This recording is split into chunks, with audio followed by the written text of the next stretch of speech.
As the man walked deeper into the forest, the world seemed to shift around him. He had started his hike under the pretense of clearing his head, the dense canopy of trees and the whisper of wind offering a reprieve from the demands of everyday life. But now, as the light thinned and the path became a tangle of roots, he couldn't shake the feeling that he was being watched. It wasn't the kind of feeling he could explain logically. There were no sounds of footfalls behind him, no snapping branches. Yet the hairs on the back of his neck bristled, as though unseen eyes were tracking his every move. The forest, which had been so inviting in the morning, now seemed indifferent, even hostile. He tried to shrug it off and focused on the trail ahead. Only, was this the same trail? He was certain he had passed that crooked tree with the hollow trunk before. The one that looked disturbingly like a gaping mouth. And there it was again, further ahead. The same hollow, the same tree. His pace quickened, but the landscape didn't change. Every step forward felt like stepping into the same moment, over and over. Panic prickled at the edge of his thoughts. He turned to head back the way he'd come, but the trail behind him was gone. In its place, there was only dense underbrush and a narrow gap between the trees, too small for a man to fit through. The forest had closed behind him like a living thing. "What the hell?" he muttered, his voice muffled by the thick silence. That's when he noticed the whispers. Faint, indistinct murmurs that seemed to come from the very trees themselves. He couldn't make out the words, but their cadence was strange, like an inverted echo, rising toward him from a great distance, then receding just as quickly. As he stood frozen, trying to pinpoint the source, something caught his eye. A figure, or perhaps just a shadow, moving between the trees. It was impossibly tall, its limbs too long, its movements fluid in a way that didn't seem natural. The figure stopped, just at the edge of his vision, and though it had no face, he felt its attention latch onto him, heavy and oppressive. "Hello?" he called out, hating how small and unsure his voice sounded. The figure stepped closer. He stumbled backward, tripping on a root, and landed hard on the forest floor. By the time he scrambled to his feet, the figure was gone. But now the forest felt alive with sound, rustling leaves, snapping twigs, those whispers growing louder and faster. He turned in circles, trying to orient himself, but every direction looked the same: dense trees, the same hollow trunk, and the feeling of being endlessly enclosed. Something moved behind him, a low, dragging sound, like a body being pulled through leaves. He didn't turn around. He couldn't. Instead, he ran, weaving through the trees, no longer caring about direction or where he was going. His only thought was to get away. But the forest didn't let him. No matter how far or fast he ran, it always seemed to twist back on itself. The shadows between the trees deepened, and the whispers rose to a crescendo, forming words now. "You don't belong." He stopped, gasping for breath, and that's when he saw it. A clearing. Or rather, what should have been a clearing. But instead of open space, it was filled with mirrors. Dozens of them, hanging from branches or propped against tree trunks, their frames gnarled as though the forest had grown around them. Each reflected not the trees or the sky, but him, hundreds of versions of himself, all staring back. Some wore his face exactly as it was, but others had eyes that were too large, smiles that stretched too wide, or features that melted like wax. He stepped closer to one of the mirrors, and the reflection moved independently, tilting its head as if studying him. Its expression shifted into a grin, not his grin, but something hungry, something eager. It raised a hand and beckoned. That's when he realized it wasn't his reflection at all. None of them were. He backed away, heart pounding, but the mirrors started to move, dragging themselves through the forest like puppets on invisible strings. Their glass surfaces shimmered, and the distorted reflections began stepping out. One by one. The first to emerge had a face that was featureless, its skin smooth and pale as bone. It reached for him, its fingers impossibly long. The others followed, their movements jerky and unnatural, like things unused to walking in this world. He turned and ran again, but now the forest itself seemed to rise against him. Branches snatched at his arms, roots tangled around his feet, and the whispers grew deafening. You don't belong. The words became a chant, rhythmic and inescapable. Ahead of him, a figure stepped out of the shadows. It was himself, or a version of him, grinning with needle-like teeth. It held out a hand as though in invitation. With no other choice, he veered to the side, plunging deeper into the forest. The light dimmed further, the air thick with the scent of earth and decay. He felt the weight of the forest pressing down on him, and for a moment, he thought he heard laughter.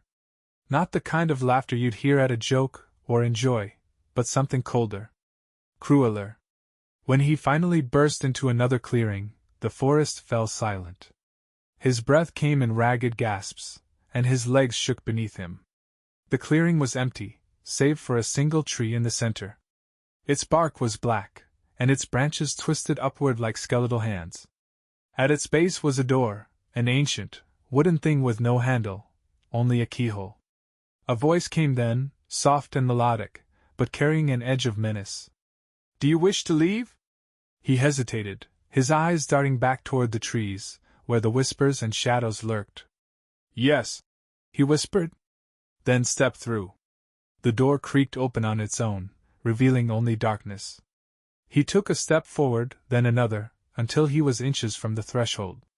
He glanced back at the forest one last time, and for a brief moment, he thought he saw himself standing there among the trees, watching him go.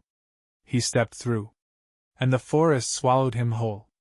When he stepped through the door, the darkness was immediate, total. It wrapped around him like heavy velvet, muffling his breath and the pounding of his heart. He reached out instinctively, expecting to feel walls or wood, but there was nothing. No ground beneath his feet, no air to inhale, just a void that seemed to stretch forever. Then came the sound. Faint at first, like a distant chime, but it grew louder, sharper, as though countless bells were ringing out of sync. It wasn't just in his ears, he felt it in his teeth, vibrating in his chest. And then there was light.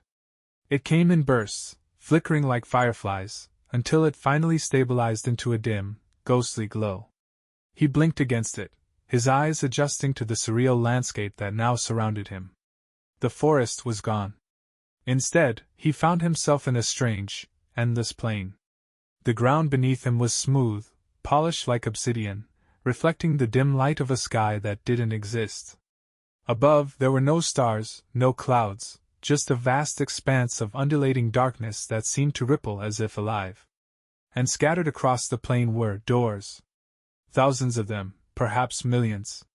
Each one was unique, some ancient and cracked with age, others gleaming and modern. A few pulsed faintly, like they were alive, and others seemed to whisper as though secrets were spilling from behind them.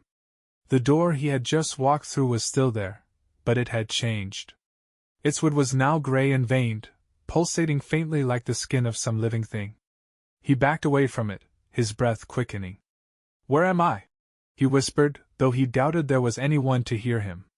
"Home," a voice replied, low and resonant.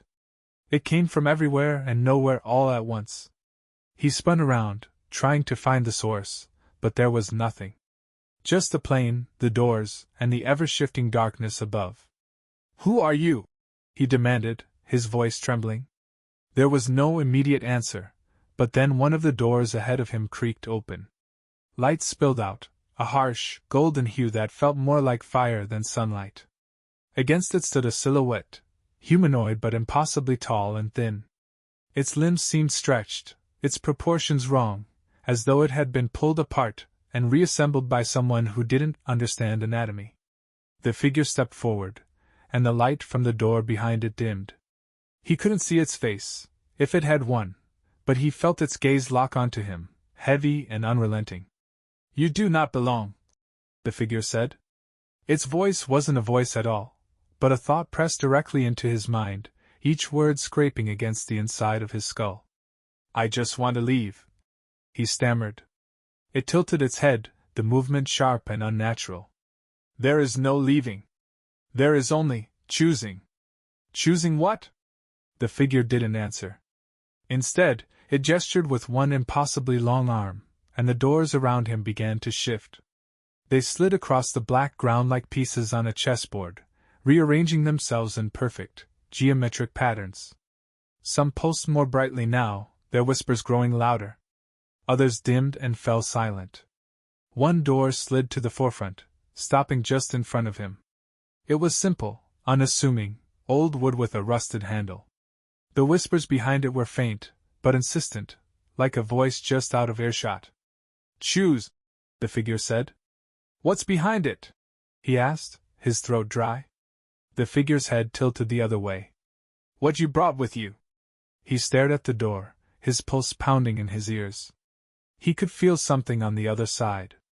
Not someone, something. And it wasn't friendly. "I don't want to open it," he said. "Then you will remain here," the figure replied. Its tone was indifferent, almost bored. "Forever." The other doors began to fade, one by one, their light extinguishing until only his remained. He took a step back. "What happens if I go through?" The figure didn't answer.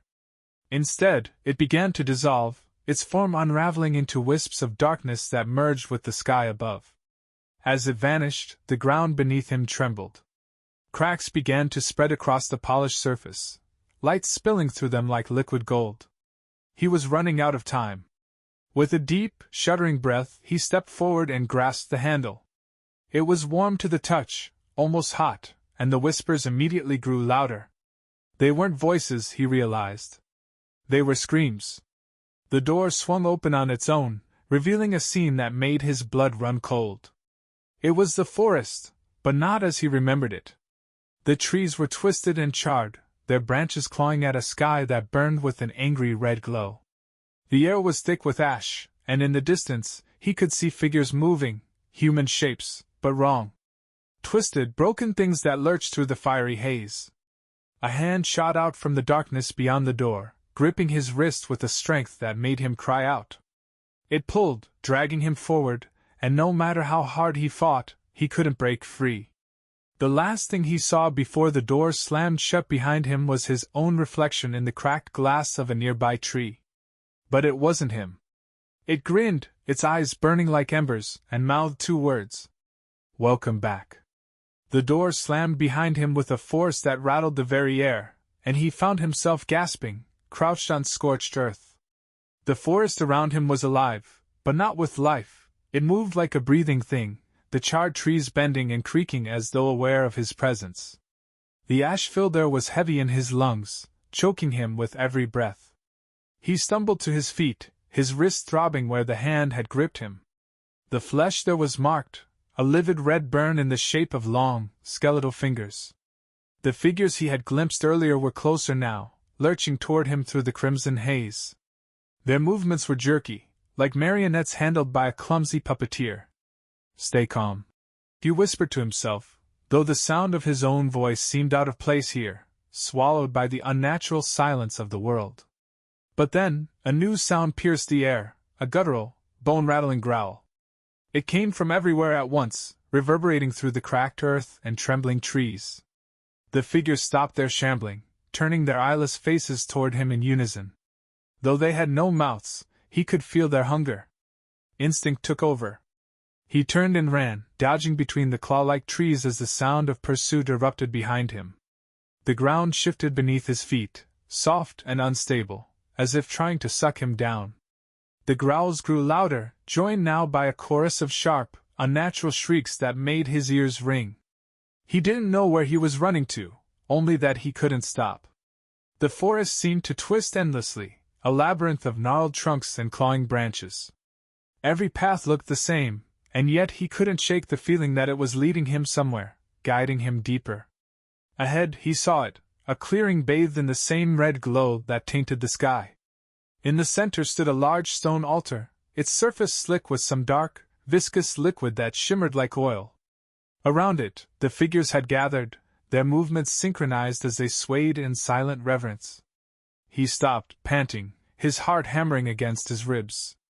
Whatever was happening here, he didn't want to be a part of it. He began to back away, but the ground behind him crumbled, and he stumbled forward, the crunch of brittle earth alerting the figures. They turned as one, their featureless faces snapping toward him. Then, with a sound like dry leaves caught in a gale, they charged. He had no time to think. He darted toward the altar, his only choice to move forward. The figures surged after him, their limbs elongating unnaturally as they reached for him, fingers like jagged branches tearing at the air. As he climbed onto the altar, the figures stopped abruptly, forming a perfect circle around its base. They swayed again, their heads tilting back in unison as if in worship. The air grew colder, and a low hum began to rise, vibrating through the ground and into his bones. Before he could react, the altar beneath him shifted. The stone rippled, the liquid pooling on its surface spreading outward until it was all he could see. He tried to move, but his feet were rooted in place. The liquid climbed his legs, cold and biting, dragging him downward. "Help!" he screamed, though he knew no one would hear him. The liquid reached his chest, then his neck. He struggled, but it was like fighting quicksand. The more he thrashed, the faster it pulled him in. As it closed over his face, the world went dark, and the humming stopped. When he opened his eyes, he was no longer in the forest. He lay sprawled on a hard, cold surface, the air around him heavy with the smell of damp stone. The red glow was gone, replaced by flickering torchlight that cast long shadows on the walls of what looked like a cavern. He pushed himself to his feet, his body aching, and turned in a slow circle. The cavern was massive, its walls etched with strange, angular symbols that seemed to shift and writhe when he looked at them too long. At its center was a pit, its edges lined with jagged black stones. A faint, pulsating light emanated from its depths, casting eerie patterns across the ceiling. "Welcome," a voice said, soft and mocking. He spun around, his breath catching.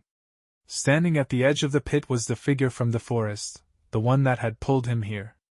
Its limbs were still too long, its face still blank, but its presence was suffocating, filling the cavern with a weight that pressed on his chest. "What do you want from me?" he demanded, his voice shaking.